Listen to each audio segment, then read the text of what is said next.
testing Telegram, but I think it's working. There it is. 5, 4, 3, 2, 1. I'm John Miglosh for the Wisconsin DMA. Wanted to welcome Paul to the WDMA membership. Thanks, Paul. The encouragement is beyond your wildest expectations.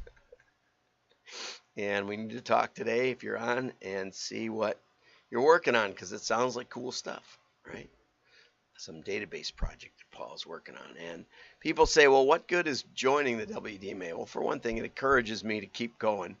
I'm at, this is my 998th video up on YouTube. So by Wednesday, we'll hit 1,000. Joe Rogan said nothing really happened until he hit 1,000. So I've been waiting for something to happen, but, waiting to get to 1,000. And so if you're interested in sponsoring the WDMA daily show, obviously we have spots available. Or you can just join. And one of the big values is that I'll work hard to help you succeed, especially in direct marketing. And, with 40 years of experience, the WDMA membership is a lot less expensive than my consulting fees. So anyway, I try to help as much as I can possibly, but it's always an encouragement when we do get members. So let's get over to the news.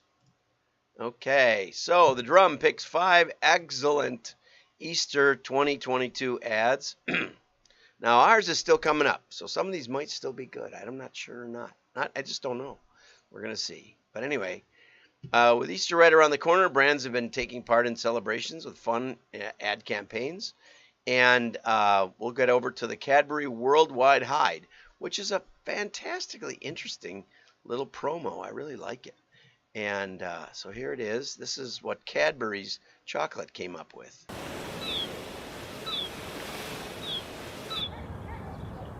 Wouldn't it be lovely if you could hide an Easter egg anywhere in the world for someone you love?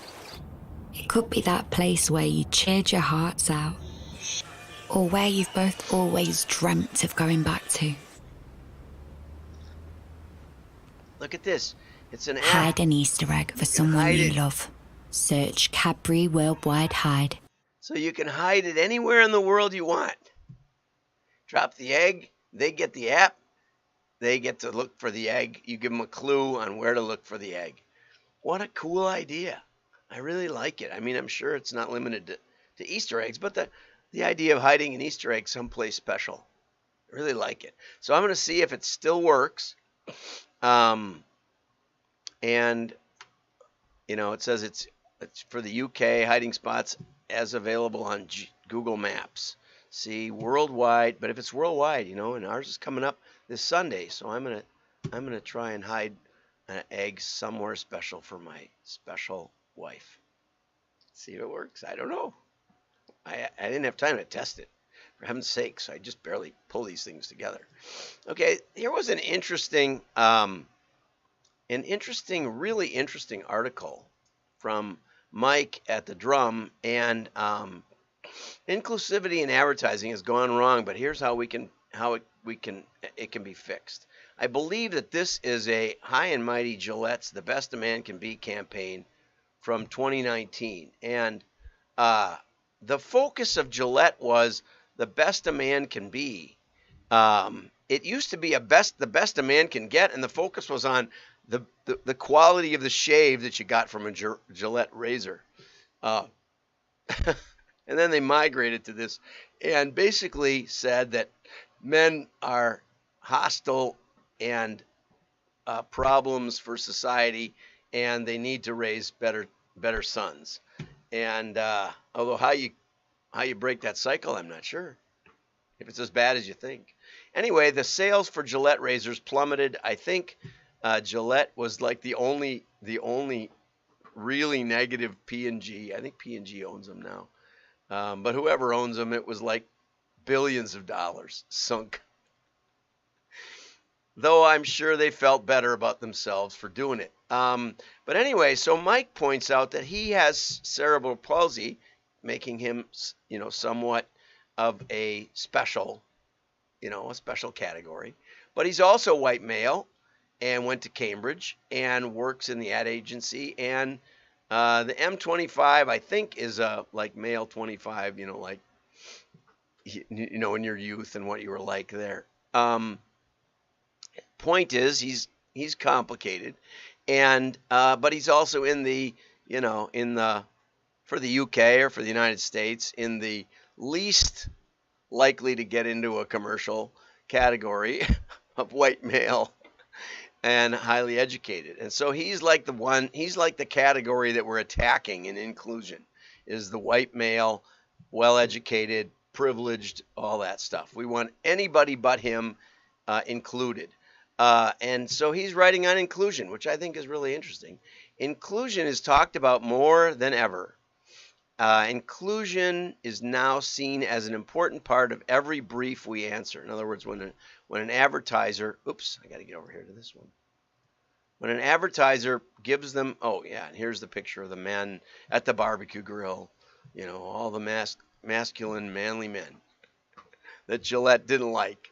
It's like, you can have a woman's razor, you can have a men's razor, but, don't make me feel like it's not my fault, right? Maybe, I guess it is, if gender is a choice, but for me it wasn't. This is where I've been kind of my whole life.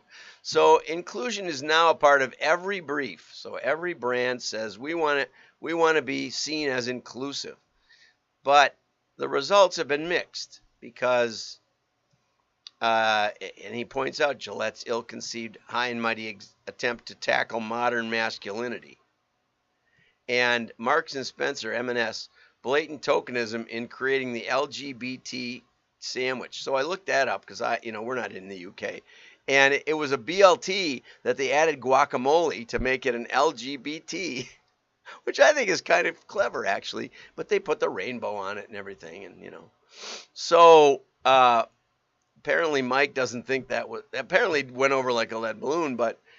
I don't particularly like guacamole, but it doesn't sound like that bad a sandwich. If you did like guacamole, bacon, lettuce, tomato, guacamole, it sounds pretty good to me. But anyway, it wasn't judged on the merits of the sandwich, apparently. So first and foremost, and he's got 3 points again about how we implement inclusion. Inclusion falls afoul of the basic strategic logic that the need to represent everyone often gets misinterpreted as the need to appeal to everyone.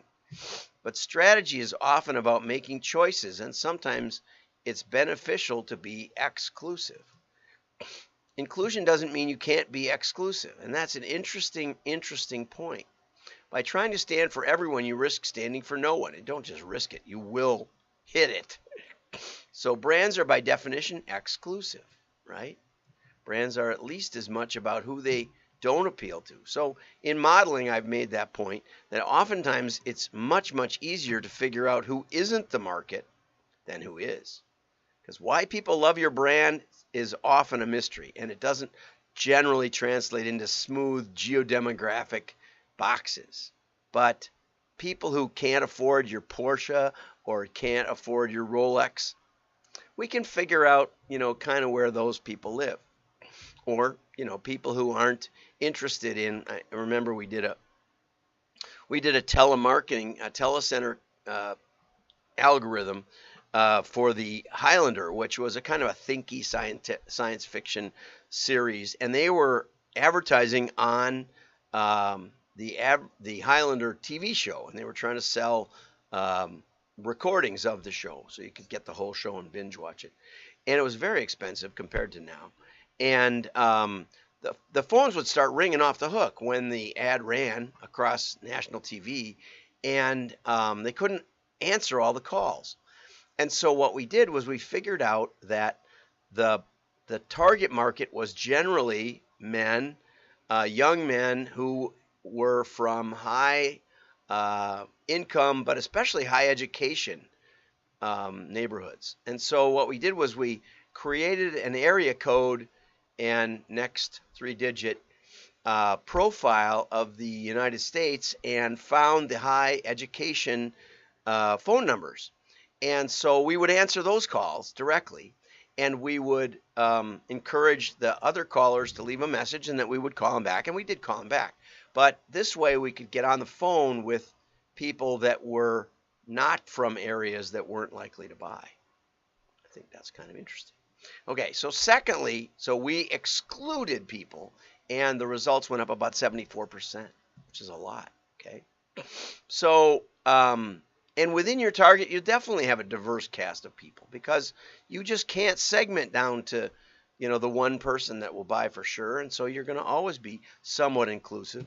The desire for inclusion often sees the need to bring several groups together in a spirit of what you must be, what you must be, that a spirit that you must be as inclusive as possible, and it can be problematic. And I think that's where the LGBTQ,